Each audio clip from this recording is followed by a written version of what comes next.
Subscribe to my channel and press the bell icon to get notified of all the new videos.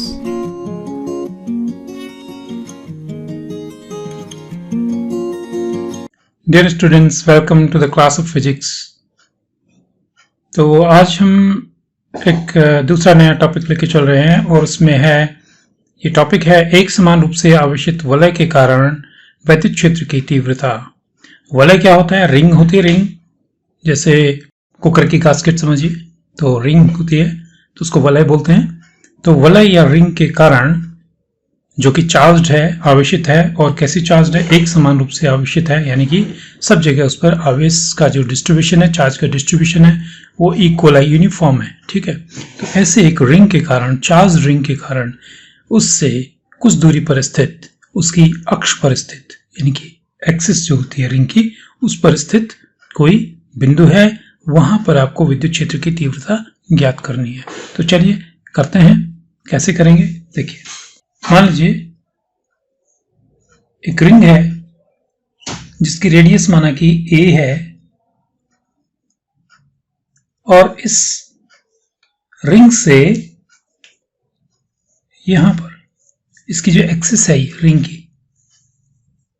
Axis बोलते हैं इसके centre से जाने वाली line, ठीक है, और रिंग के सेंटर से जा रही है, और साथ ही साथ रिंग का जो इसका प्लेन है, प्लेन ऑफ द रिंग, उसके परपेंडिकुलर है, यानी कि रिंग का जो तल है उसके परपेंडिकुलर है। सपोज करिए आपके पास ये रिंग है, ये मेरे पास टेप है, सेलो टेप, ये रिंग है इस तरह से रखी हुई, ठीक है। इस रिंग का ये एक्सिस कही जाएगी, ये वाली, इसका जो प्लेन है, प्लेन के परपेंडिकुलर जो लाइन होती है उसको बोलते हैं एक्सिस, सेंटर से जाने वाली। तो ये एक्सिस पर है ये पॉइंट, ठीक है। तो रिंग का एक्सिस है, तो रिंग के एक्सिस पर स्थित ये बिंदु है, ये बिंदु P। इस बिंदु P पर आपको तीव्रता निकालनी है, ठीक है। और माना कि ये डिस्टेंस जो है, जहां पर ये पॉइंट P है, रिंग के सेंटर से माना कि ये x डिस्टेंस पर है, ठीक है।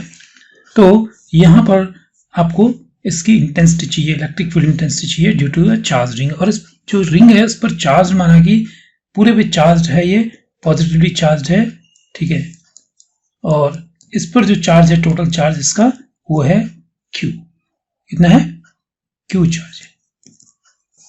वलय या रिंग पर जो चार्ज है, आवेश, वो है माना कि Q, टोटल चार्ज।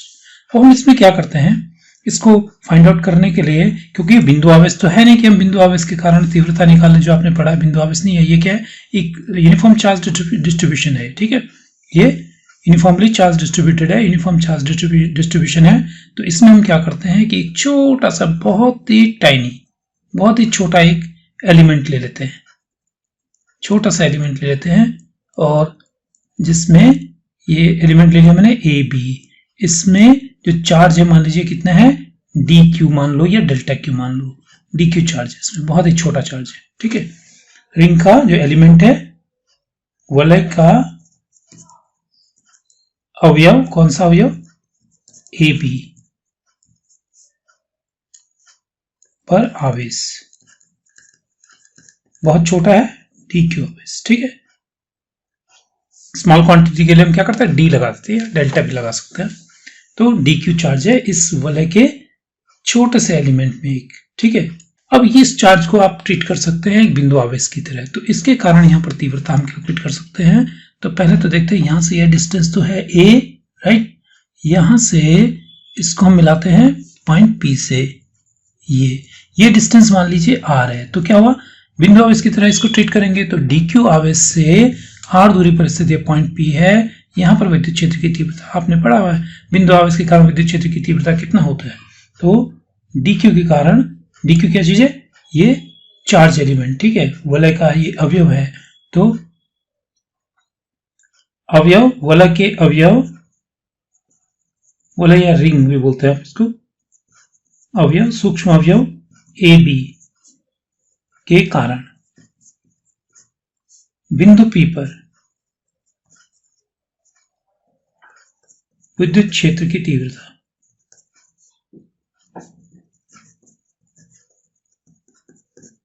कितनी होगी? क्योंकि छोटा चार्ज है तो तीव्रता भी छोटी होगी, मान लीजिए उसको हम डी से दिखाते हैं, डीई दिखाते हैं।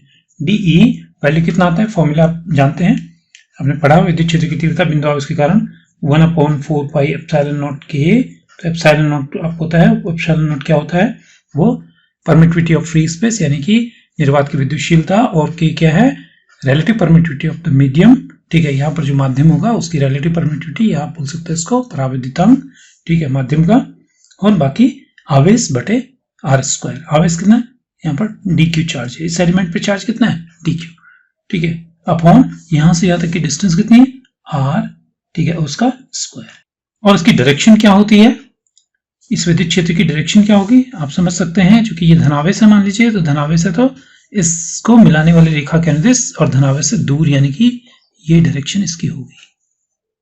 किसकी डायरेक्शन है, वेक्टर डी ई की डायरेक्शन। ठीक है, इस वेक्टर डी को मैं दो कंपोनेंट्स में इसको रिजॉल्व कर लेता हूं, यानी कि दो घटकों में इसको विभाजित कर लेते हैं। कौन से घटक, एक तो इसकी जो अक्ष है ये वाली ओपी, ठीक है, ये सेंटर पॉइंट इसका वो है, ओपी अक्ष के अनुदिश यानी कि इस डायरेक्शन में, और एक इसके लंबवत दिशा में, इस दिशा में। ठीक है, ऐसे इसके परपेंडिकुलर और इसके अलोंग, एक्सिस के अलोंग और एक्सिस के परपेंडिकुलर। तो इस चूंकि मान लीजिए ये एंगल थीटा है, सपोज ये वाला एंगल थीटा है, तो ये भी एंगल थीटा होगा।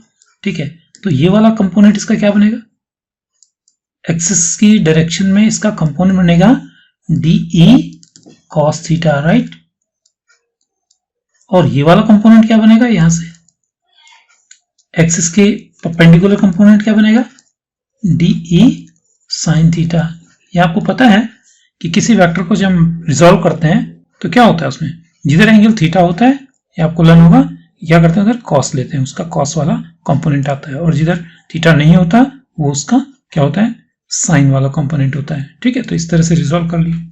अब जरा इस पूरे रिंग पर हम ध्यान देते हैं। ठीक है, पूरे रिंग पर ध्यान देते हैं, तो पूरे रिंग पर ध्यान देंगे तो क्या, देखिए ये जो हमारे पास एलिमेंट है ए बी, इसके ऑपोजिट एक मिरर एलिमेंट आप ये मान सकते हैं, एक छोटा सा एलिमेंट ए डैश बी डैश। ठीक है, इसके कारण जरा तीव्रता को देखिए यहां पर, तो ये डिस्टेंस क्या होगी, ये भी वही होगी जो ये डिस्टेंस है आर, राइट, सेम डिस्टेंस होगी ये भी। इसके कारण जो तीव्रता होगी वो कैसी होगी, इस साइड में होगी। ठीक है, तो ये और ये परिमाण में तो समान होंगे, क्यों होंगे परिमाण में समान, क्योंकि इस पर भी चार्ज वही डी क्यू है, डिस्टेंस वही आर है। ठीक है, तो नेचुरली इसका जो मैग्नीट्यूड आएगा वो भी यही आएगा जो इसका है।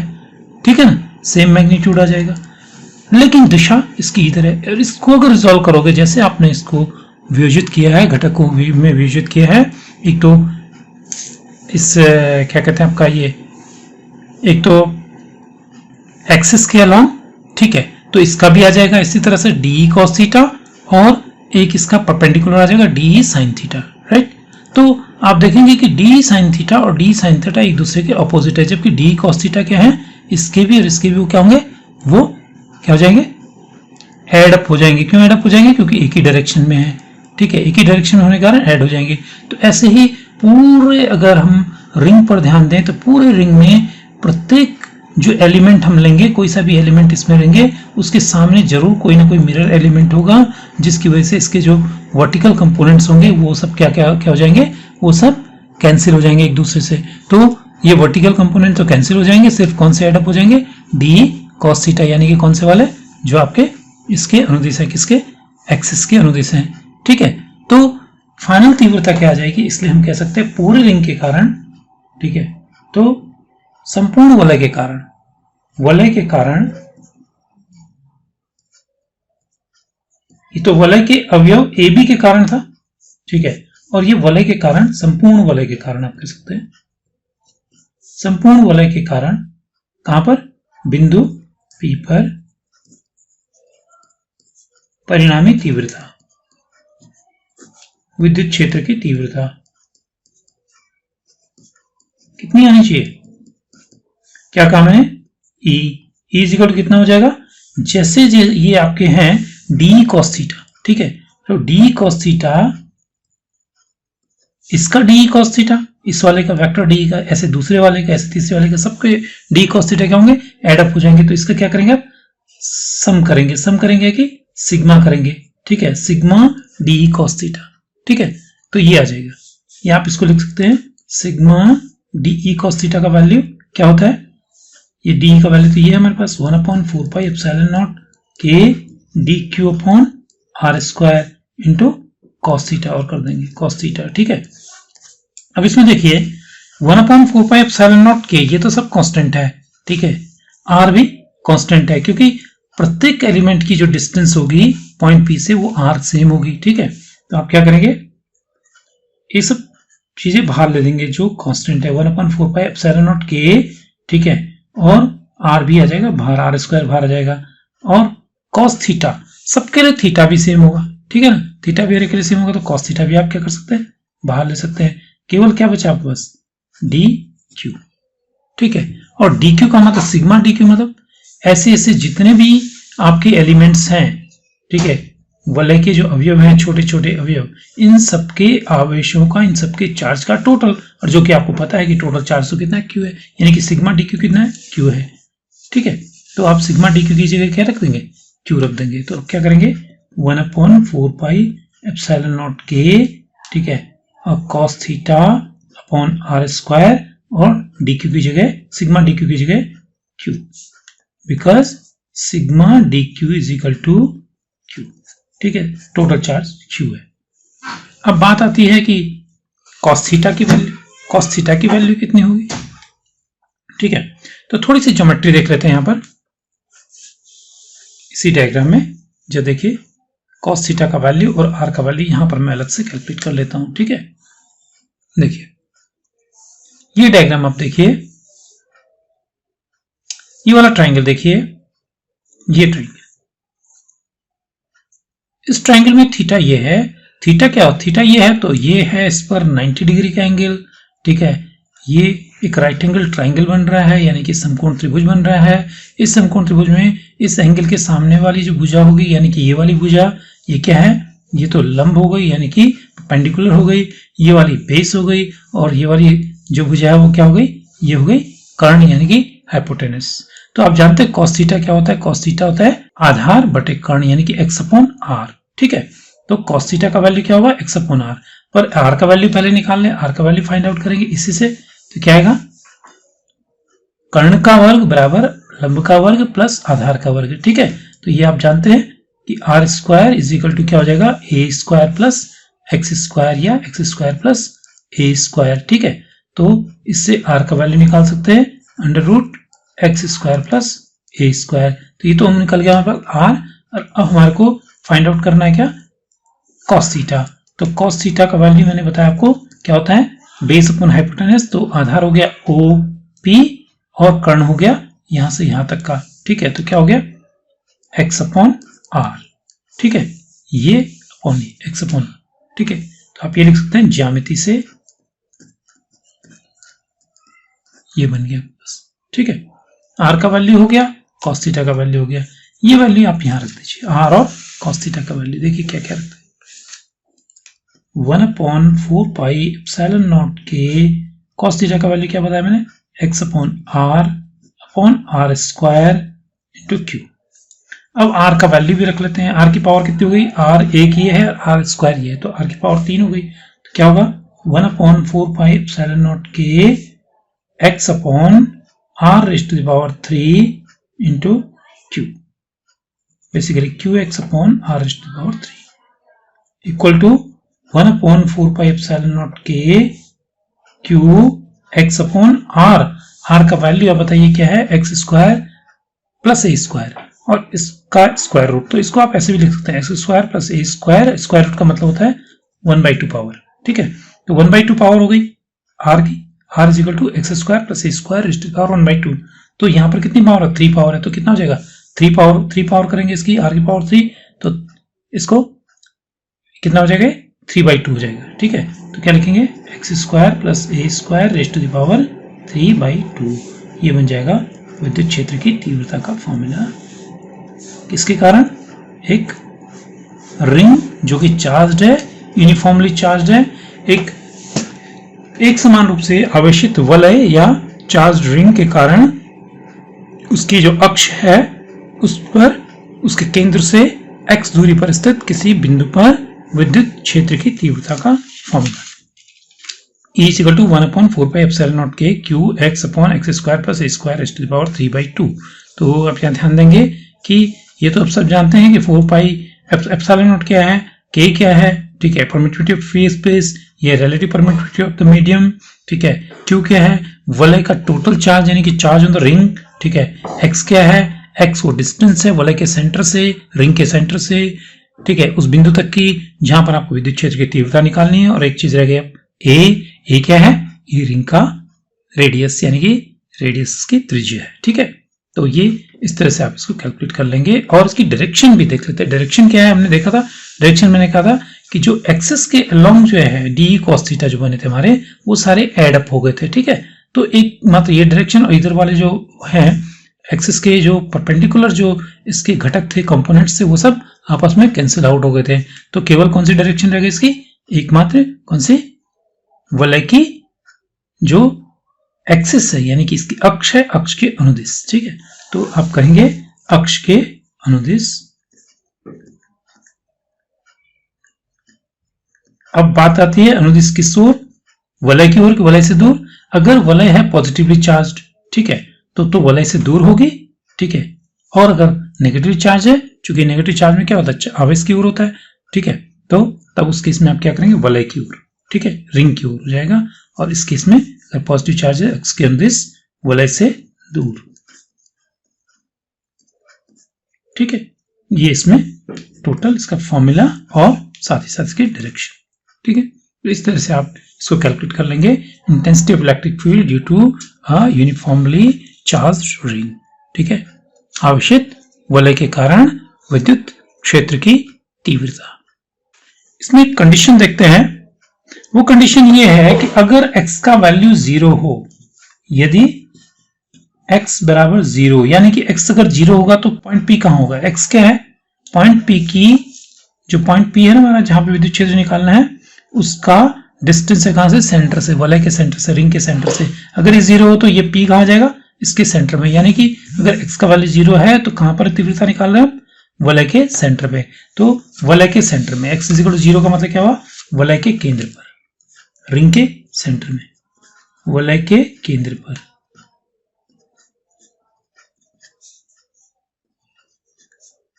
विद्युत क्षेत्र की तीव्रता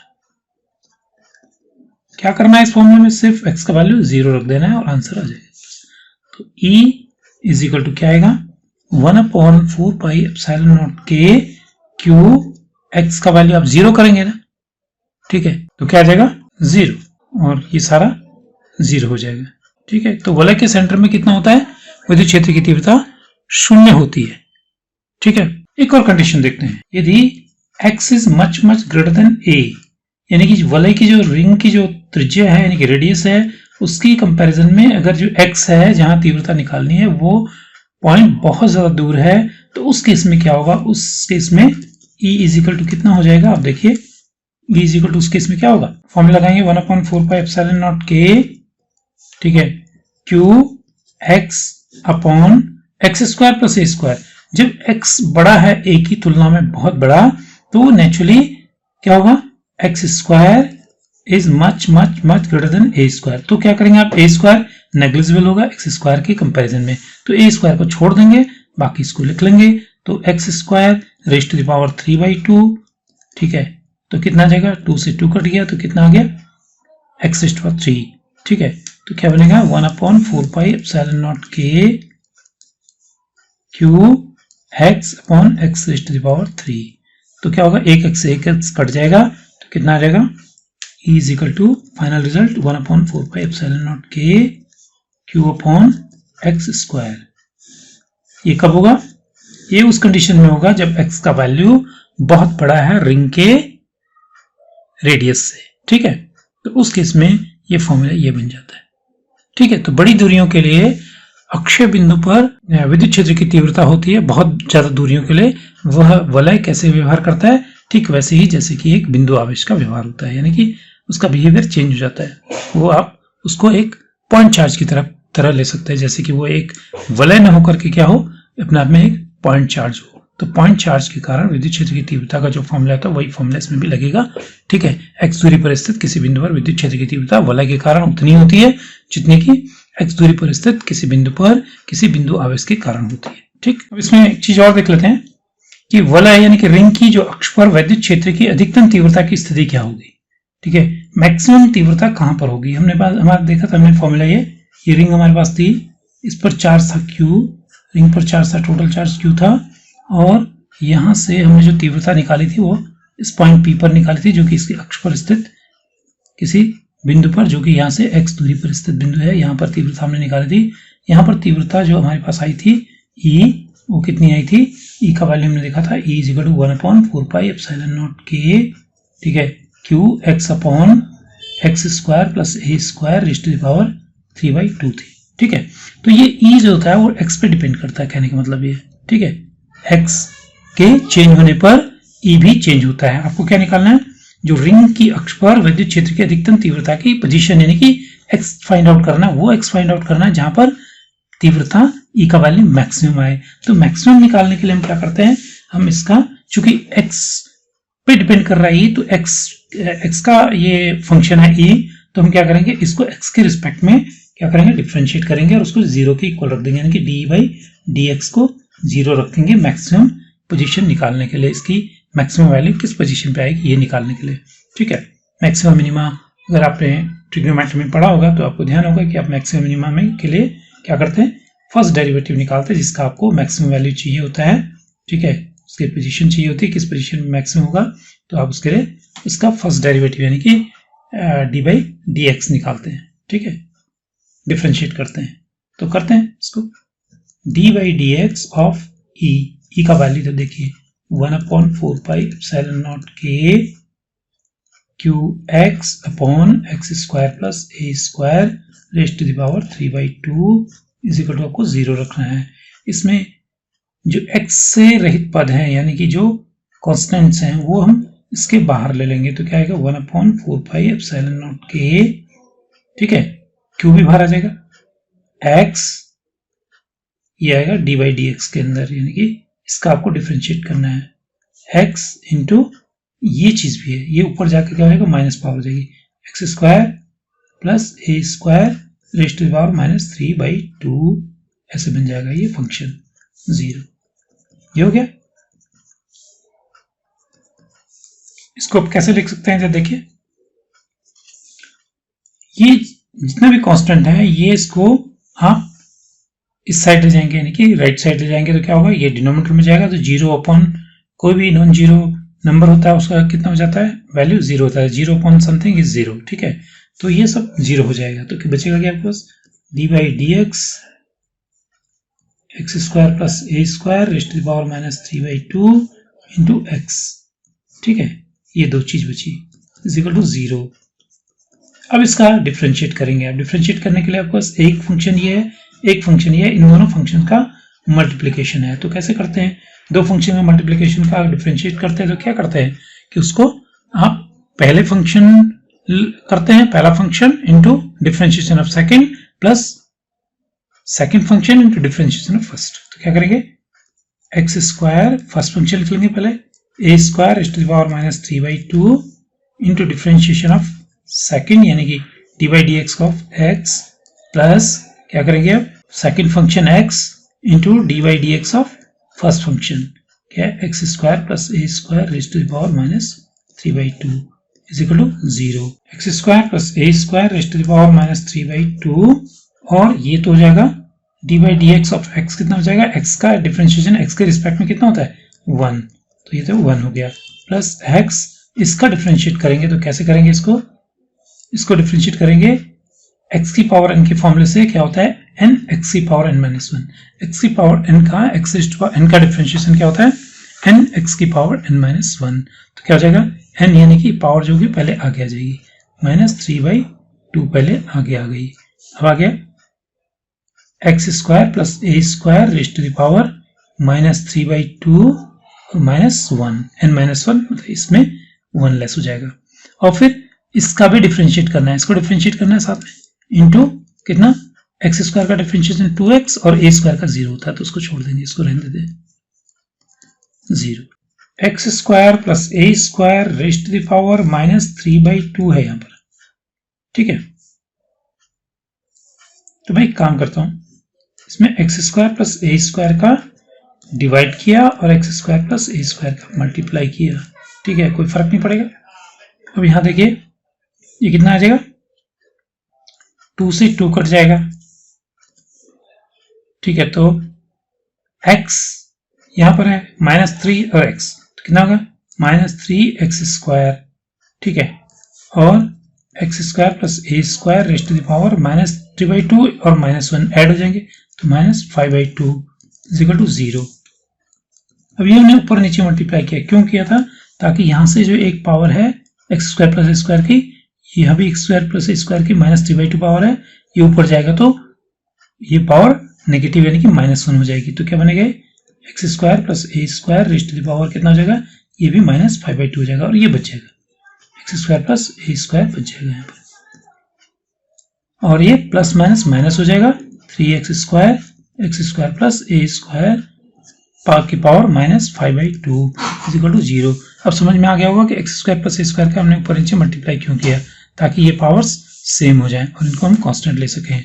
तो x square plus A square rest to the power -5/2 common ले लिया, बाकी बचा हुआ आप इसमें लिख लीजिए, x square plus A square -3x square is equal to 0, ठीक है।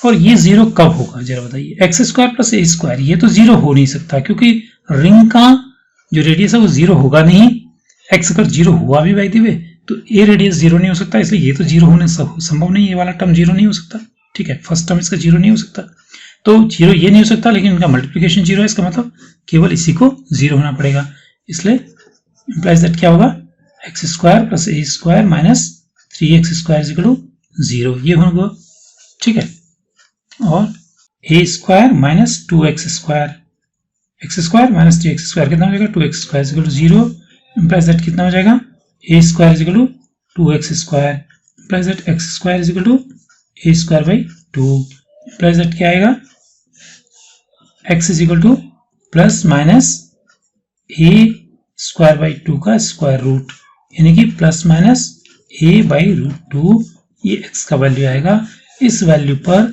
x के इस वैल्यू पर क्या होगा, ये मैक्सिमम होगा, कौन, वैद्युत क्षेत्र की तीव्रता अधिकतम होगी जब x का value plus minus A by √2, plus minus का मतलब क्या हुआ कि रिंग के इधर ए बाई √2 डिस्टेंस पे और रिंग के इधर ए बाई √2 डिस्टेंस पे क्या होगा कि वहां पर जो इलेक्ट्रिक फील्ड इंटेंसिटी होगी वो मैक्सिमम होगी, किस पोजीशन पे होगी, रिंग के सेंटर से उसकी एक्सिस के अलोंग दोनों साइड कितने डिस्टेंस पे, a बाई √2 डिस्टेंस पे, a जहां क्या है उस रिंग की क्या है रेडियस है, ठीक है। तो इस तरह से आप इसका कैलकुलेट कर सकते हैं कि वलय की अक्ष पर जो विद्युत क्षेत्र की तीव्रता किस पोजीशन पे मैक्सिमम होती है, तो मैक्सिमम इस पोजीशन पे होती है, ये याद रखिएगा, ठीक है। So that's it, we will see you soon in the next class, in the next video lecture. Till then, keep on watching the previous videos. Thank you.